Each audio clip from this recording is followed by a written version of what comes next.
Você já se sentiu julgado pelos outros? Já se viu numa situação em que sabia que havia errado, mas não conseguia encontrar o perdão, em parte alguma? E sabendo do seu erro e do julgamento das outras pessoas, você pensou em desistir até mesmo da própria vida? No programa de hoje, nós vamos explorar a poderosa história de uma mulher que foi surpreendida em adultério e vamos entender como encontrar o perdão. Veremos como Jesus, com a sua sabedoria e compaixão, desafiou aqueles que a condenavam, lembrando-os da sua própria necessidade de perdão. Fica comigo, porque o programa já começou. Eis que vem dias, diz o Senhor Jeová, em que enviarei fome sobre a terra, não fome de pão, nem sede de água, mas de ouvir a palavra do Senhor. Jesus respondeu, está escrito, nem só de pão viverá o homem, mas de toda palavra que sai da boca de Deus. Está escrito, apresentado por Robson Menezes. Olá, seja bem-vindo, seja bem-vinda. Obrigado aí por estar conectado aqui comigo. Você assiste de onde o programa está escrito? É de perto? É de longe, aqui do estado de São Paulo? Você já assiste há muito tempo? Você começou a assistir agora? Você encontrou o programa agora zapeando aí pela televisão? Achou um vídeo no YouTube?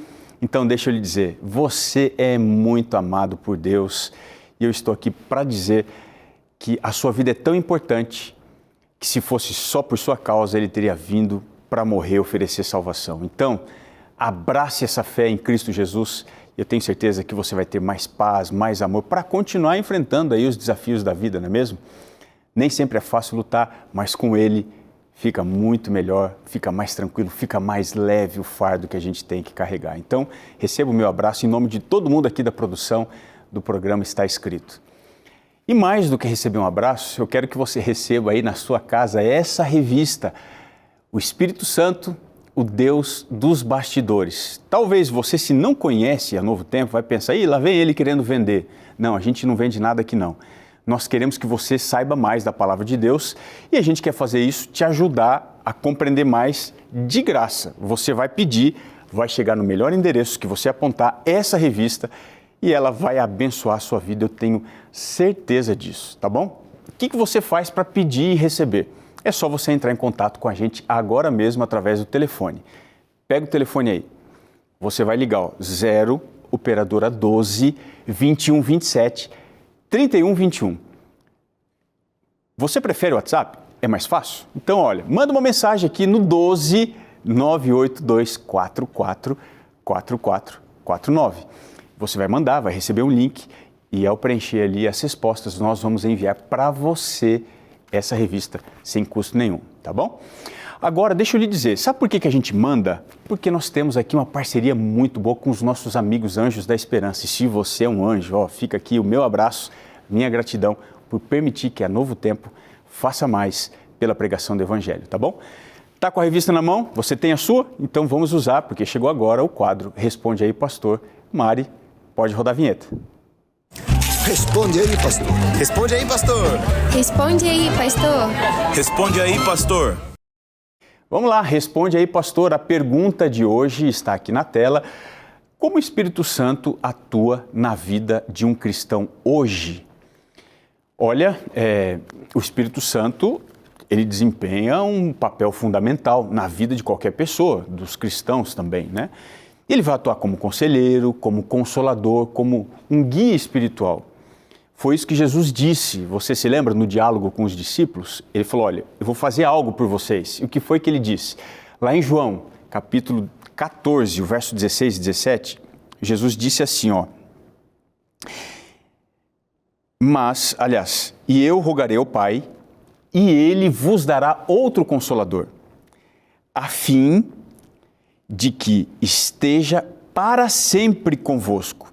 Veja que esse verso aqui vai destacar que a presença do Espírito Santo é constante e ele vai oferecer dessa forma orientação, apoio para o cristão na sua jornada de fé. Então a presença do Espírito Santo, ela é uma fonte de coragem, de consolo, especialmente nos momentos de dúvidas, nos desafios, você não está sozinho. O Espírito Santo também vai atuar na sua transformação interior. Quer ver só que interessante? Pega aí a sua revista, Espírito Santo, o Deus dos bastidores, e você vai comigo na página 56. Dá uma olhadinha lá na página 56. Olha só o que diz aqui no primeiro parágrafo. Diz assim, ó: Ele enviaria o Consolador, o Espírito Santo, e este deveria continuar a obra de Cristo no coração daquele que aceitasse o oferecimento da salvação conquistada por Jesus na cruz do Calvário. Então, observe que a transformação interna que é promovida pelo Espírito Santo vai capacitar o cristão a viver de acordo com os ensinamentos de Jesus. É o Espírito que faz isso. E aí, isso vai demonstrar que as virtudes que impactam positivamente as suas relações entre as pessoas que você conhece na sua comunidade serão fruto da intervenção do Espírito Santo. Isso daqui é forte demais. Mas eu queria ir além aqui, na página 57. Vamos aqui na pergunta 4. Olha só o que diz aqui. Toda aceitação de Cristo por parte do pecador é obra do Espírito Santo. No diálogo de Jesus com Nicodemos, esta verdade foi apresentada. O vento sopra onde quer, ouves a sua voz, mas não sabes de onde vem, nem para onde vai. Assim é todo que é nascido do Espírito, de acordo com João 3, o verso 8. Somente aquele que é nascido do Espírito pode entrar no reino de Deus. Então veja, o Espírito Santo também é o responsável por conceder dons espirituais para os crentes. Para que eles precisam disso? Para serem capacitados para desenvolverem o seu serviço dentro da igreja, na missão que eles têm de evangelização. Quando você vai lá na primeira carta de Paulo aos Coríntios, capítulo 12, do verso 4 até o verso 7, você observa que Paulo ele vai explicar que existem diferentes tipos de dons, mas é o mesmo Espírito que distribui os dons. Então, esses dons vão incluir sabedoria, conhecimento, fé, cura e muitos outros aí. E todos os dons, eles não são dados para benefício próprio, eles são dados para que outras pessoas sejam abençoadas. Então, quando você recebe esses dons, o cristão agora, ele vai contribuir para o fortalecimento da igreja, para a expansão do reino de Deus aqui na terra. Agora, tem um outro aspecto muito importante da atuação do Espírito Santo, que é a convicção que ele vai causar dentro do coração da pessoa quando ela se expõe ao ensino da verdade. Olha só que interessante lá em João 16, o verso 13, diz assim: Mas quando o Espírito da verdade vier, ele vos guiará a toda a verdade. Veja que o Espírito Santo, ele ajuda os cristãos a discernirem a verdade das Escrituras. Mas não só isso, também ajuda os cristãos a aplicarem essas verdades na sua vida. Como é que ele faz isso? Ele vai iluminar as passagens bíblicas. Então você vai ler, não vai entender, ele vai te conduzir para que você compreenda mais e profundamente qual é a vontade de Deus e assim você vai viver de forma que agrade ao Senhor. Então essa orientação espiritual, ela é crucial para manter a fé cristã sólida no meio de muitas confusões e enganos. Olha, por exemplo, aqui na revista, página 56 de novo, dá uma olhadinha comigo, o que diz aqui na pergunta 1. Diz assim, ó: O pecado não apenas separou o homem de Deus, mas o escravizou. Essa condição de escravidão e alienação só poderia ser resolvida com a vinda de Cristo a este mundo e com a maravilhosa obra do Espírito Santo no coração do crente. Muito lindo isso. Estude mais sobre esse tema que você vai ser abençoado, abençoada. Vamos entrar no tema de hoje? Seguindo aqui na série Jesus de João, nós vamos ver o grande tema da graça, Jesus e o perdão. Você já se sentiu julgado pelos outros? Você já viveu uma situação que você sabia que você tinha errado, mas você não conseguia encontrar o perdão? E assim, sabendo do seu erro, e do julgamento das outras pessoas, você até mesmo pensou em desistir da própria vida?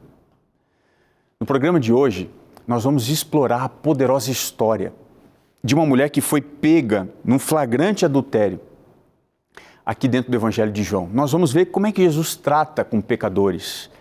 Você vai perceber que ele usa sabedoria, que ele usa compaixão. E ele vai inclusive desafiar aqueles que condenavam o pecado da outra pessoa, de que eles é que precisavam no primeiro momento do perdão. Então abra comigo aí no capítulo 8 de João, o verso 11, essa história linda. Diz assim o verso 11: Então lhe disse Jesus: Nem eu tampouco te condeno.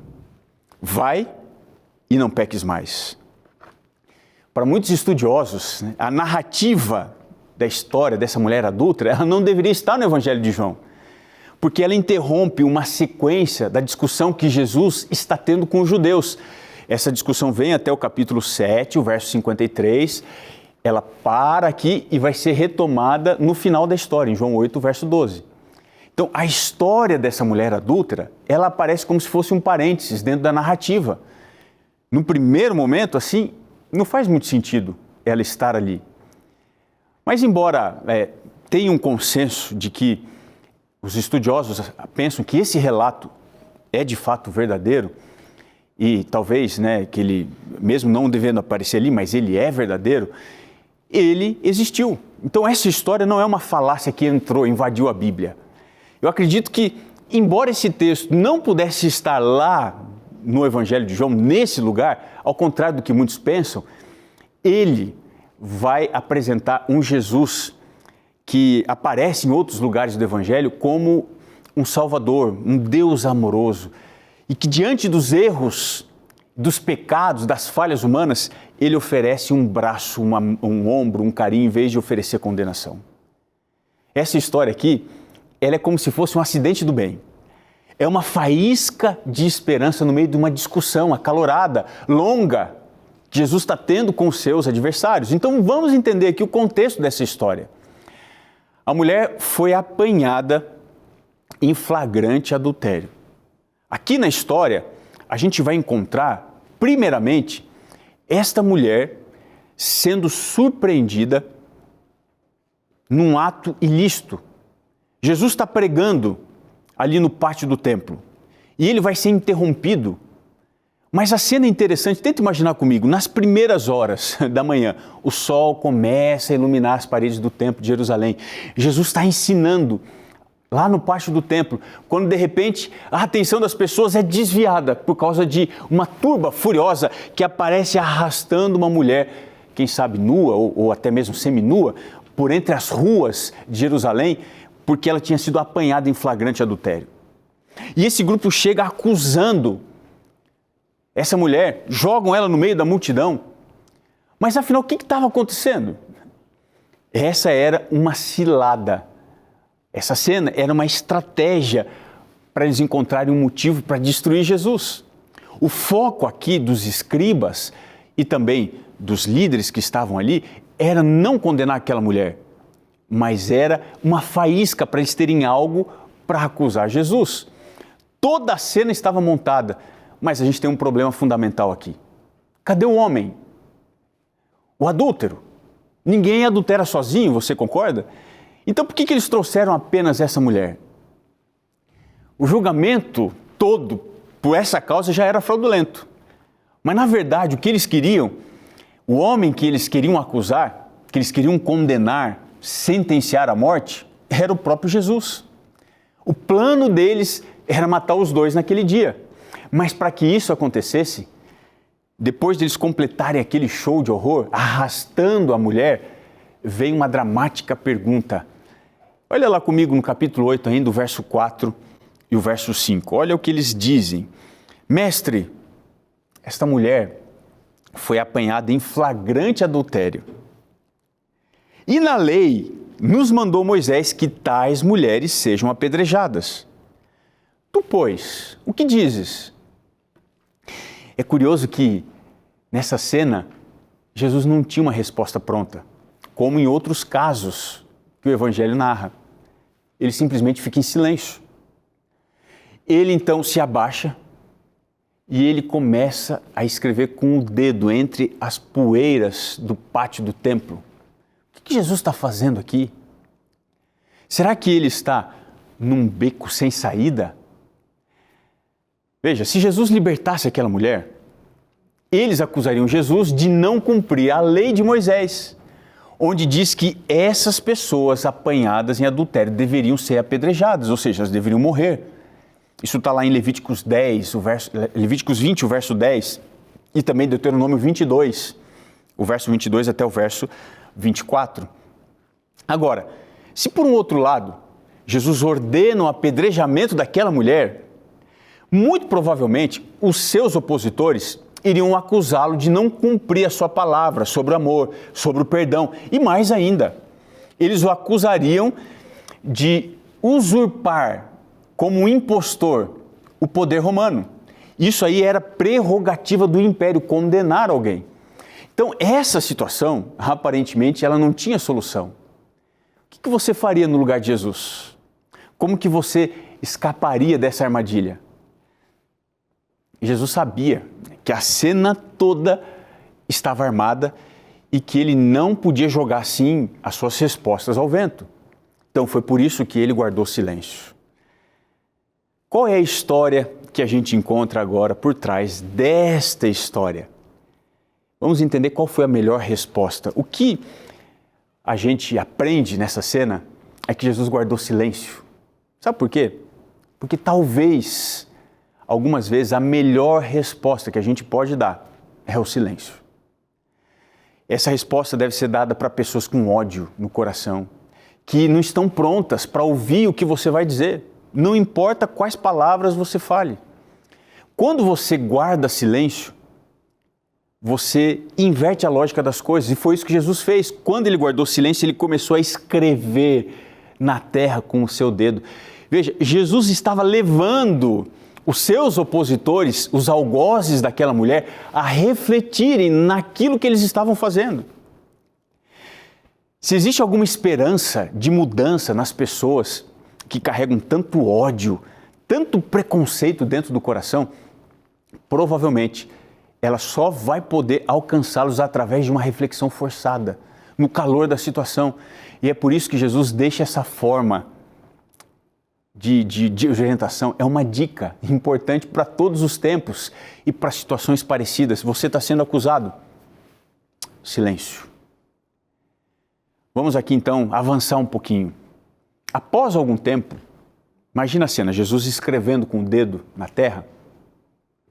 Jesus então eleva o julgamento em que ele e agora aquela mulher eles estavam envolvidos. Jesus tira a cena do julgamento, do juízo da terra e ele vai levar agora para o céu.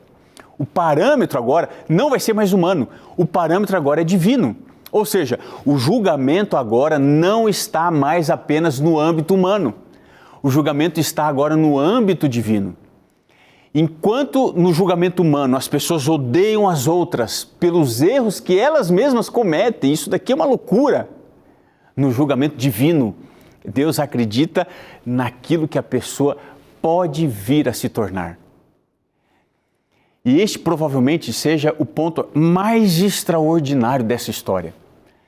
Somente Jesus vai enxergar em você aquilo que nem mesmo você é capaz de enxergar. A capacidade de nós sermos o que nós não somos naturalmente. Olha só o que diz aqui o capítulo 8, verso 7. Diz assim o texto: como insistissem na pergunta, Jesus se levantou e lhes disse: aquele que dentre vós estiver sem pecado, seja o primeiro que lhe atire pedra. Você observa que aqueles homens cheios de ódio, eles estavam prontos para atirar a pedra, mas eles sabiam que muitos dentre a multidão conheciam os pecados de todos que estavam acusando. Eles sabiam que, segundo a lei de Moisés, se alguém fosse matar uma outra pessoa, essa pessoa deveria ter as mãos limpas do mesmo pecado. Isso está lá em Êxodo 21, está no Salmo 24 também. Então, se eles fossem apedrejar a mulher, eles também deveriam ser apedrejados. Então, no final, todos deixaram as pedras.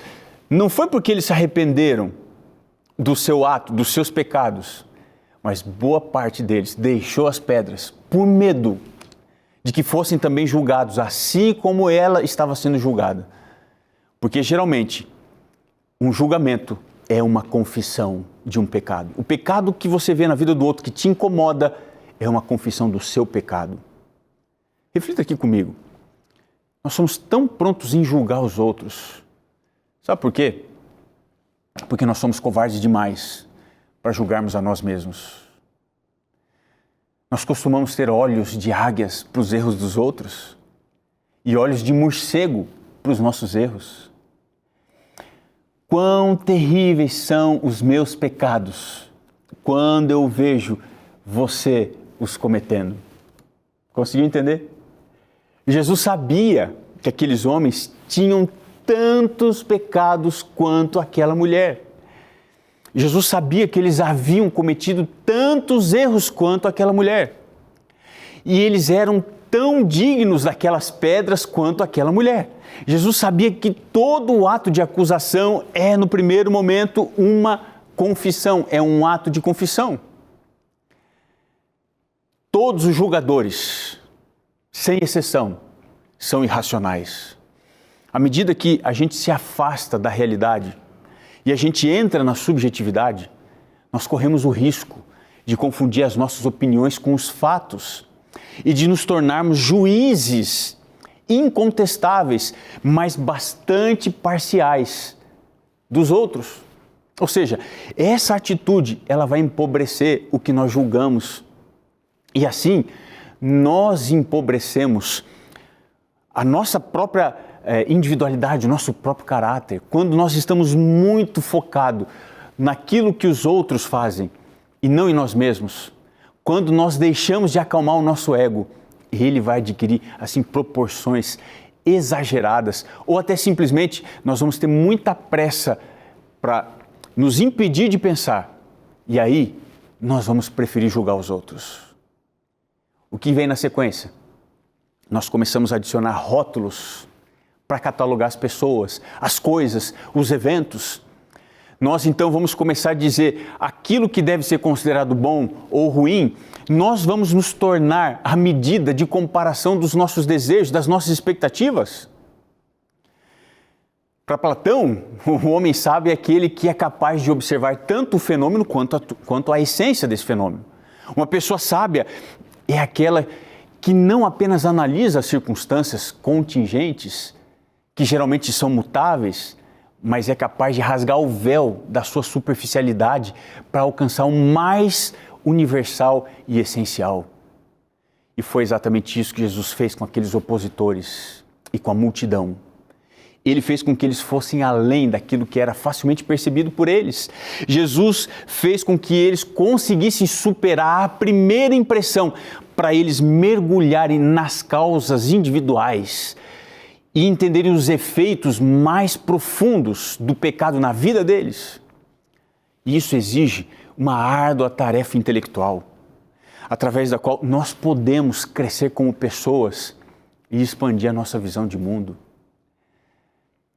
Quando você conseguir se enxergar no lugar daquela própria mulher, quando aqueles homens conseguiram fazer isso, eles deixaram as pedras e eles se foram. Quais são as lições dessa história que a gente pode tirar? Algumas lições muito importantes. Depois que todos se foram, segundo o relato bíblico, não sobrou ninguém. Nem mesmo os discípulos, apenas Jesus e a mulher.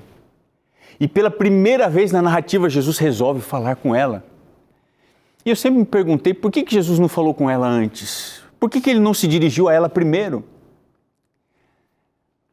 Porque ele a respeitou. Provavelmente aquela mulher estava nua ou seminua. E eu gosto de imaginar que Jesus a cobriu depois que todos foram embora e disse para ela: filha, ninguém te condenou? Nem eu tampouco te condeno. Vai e não peques mais. Por que Jesus resolveu falar com a mulher quando tudo aparentemente já estava resolvido? Jesus fez isso para livrar a mulher dos escribas, das pedras, do diabo, da multidão e da morte. Mas ainda faltava um inimigo que ela precisava se livrar. Sabe que inimigo era esse? Era ela mesma. O que Jesus fez com aquela mulher, Ele quer fazer também com a gente. Nós somos o nosso maior, o nosso pior e o nosso último inimigo. Por isso, a última palavra de Cristo é dirigida para aquela mulher. Na era das redes sociais, da opinião de todos sobre tudo, onde tudo é julgado, onde tudo é criticado, tudo é cancelado, muitas vezes, sem ter nenhuma base sólida, sem ter uma análise prévia, sem ter um conhecimento profundo da situação, as palavras de Jesus, elas vão assumir um maior destaque, tornando-se quase proféticas. As palavras que eu quero atirar no meu irmão, elas cabem perfeitamente e muito melhor em mim. Na sociedade que a gente vive, uma sociedade líquida, é muito mais fácil você julgar, você criticar rapidamente e você passar para o próximo julgamento. O que não ressoa dentro do nosso sistema de crenças, nós julgamos como inútil, como estúpido.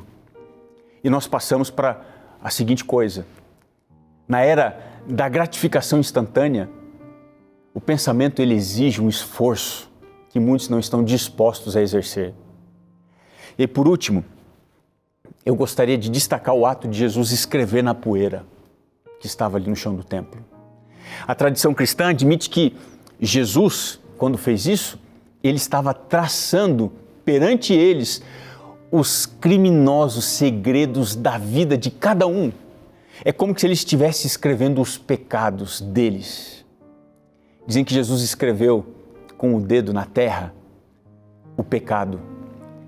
E isso, se for verdade, Deus escreveu 2 vezes na Bíblia. A primeira, ele escreve na pedra a sua lei. E também com o seu dedo, ele escreve os pecados na areia. Sabe por quê? Qual que é mais fácil apagar? Não a lei, mas o pecado. A razão você já pode imaginar? A lei dura para sempre, mas os pecados ele apaga como o vento faz com a areia. Não se esqueça, não existe pecado que Jesus não possa perdoar. Você é livre do pecado, você é livre de si mesmo. E é por isso que ele olha para você e diz assim: vá e não peques mais. Não se esqueça que o nosso maior inimigo não é quem nos acusa, porque para eles existe Jesus. O nosso maior inimigo sou eu, é a minha natureza. Se eu não aceitar Jesus, eu estarei num lugar complicado. Você quer entregar sua vida a Jesus? Então ore comigo. Senhor, nós estamos na sua presença para nos colocarmos completamente em tuas mãos. Nós reconhecemos que somos pecadores e que precisamos de uma transformação, precisamos da tua graça, do perdão. E como aquela mulher, nós queremos uma nova vida. Nos dê essa oportunidade agora. Perdoa os nossos pecados, muda o nosso ser, o nosso caráter. Nós te pedimos isso, em nome de Jesus. Amém. Nosso programa está terminando, mas eu queria te lembrar que está escrito: nem só de pão viverá o homem, mas de toda a palavra que procede da boca de Deus. Um abraço e até o nosso próximo encontro aqui no seu programa Está Escrito.